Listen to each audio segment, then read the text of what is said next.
Esselamu Aleyküm izləyicilər. Bu videoda sizə şin hərfi haqqında məlumat verəcəm. Ərəb əlifbasının 13-cü hərfi şin hərfidir. Bu hərfin məxrəci, yəni çıxış yeri bundan öncə keçdiyimiz cim hərfinə demək olar ki, yaxındır. Belə ki, bu hərf dilin ortası yuxarı damağa toxunaraq və hava axını dil ilə damağın arasından keçərək tələffüz edilir. Azərbaycan dilində olan ş səsinin tamamilə oxşarı və incə formasıdır. Ekranda şin hərfinin müstəqil kəlmənin əvvəlində, ortasında və sonunda yazış formaları əks olunur. Struktur etibarilə bundan öncə keçdiyimiz sin hərfi ilə eynidir, lakin fərqli olaraq şin hərfində üzərində 3 nöqtə qoyulur. Gəlin praktiki olaraq yazaq. İlk öncə müstəqil formasını yazaq. Deməli, şin hərfi sin hərfi ilə oxşar bir hərfdir. Yəni sin hərfini yazıb fərqləndirmək üçün, yəni şin hərfi olsun deyə üzərində 3 nöqtə qoyuruq. Bir daha yazıram. Ümumiyyətlə ərəb əlifbasında 28 hərf olsa da bu hərflər 16 strukturda yazılır və hərflər bir-birindən nöqtəsinə görə və ya yəni onun mövqeyinə və ya nöqtələrin sayına görə fərqlənir. Ona görə ərəb dilini öyrənmək çox asandır.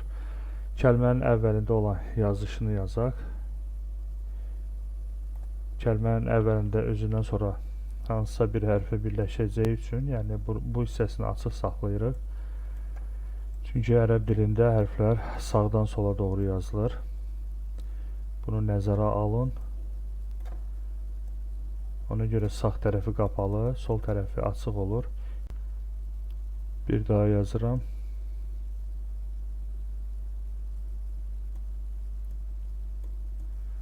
Və üzərində nöqtələrini qoyuram.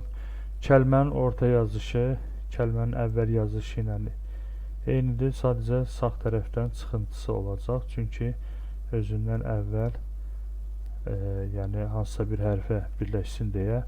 Ona görə və təbii ki, özündən sonra da, ona görə hər iki tərəfi açıq olur.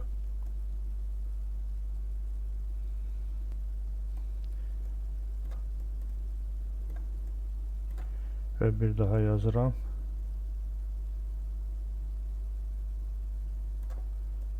Yəni hər iki tərəfi açıq olacaq hərfləri birləşmək üçün.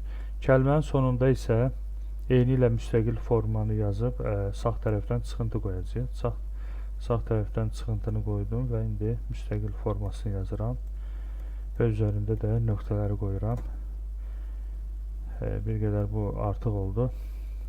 Nəzərə alın, çünki mouse ilə bunu yazıram deyə, yəni kiçik belə xətalar olacaq. Yəni bunu nəzərə alasınız və təbii ki, çıxıntısı da olmalıdır burada. Çıxıntı qoyaq. Və üzərində nöqtələrini də qoyaq. Siz də bu hərfin müxtəlif formalarını ən azı bir sətr yazıb praktika edin. Bu qədər. Esselamu Aleyküm.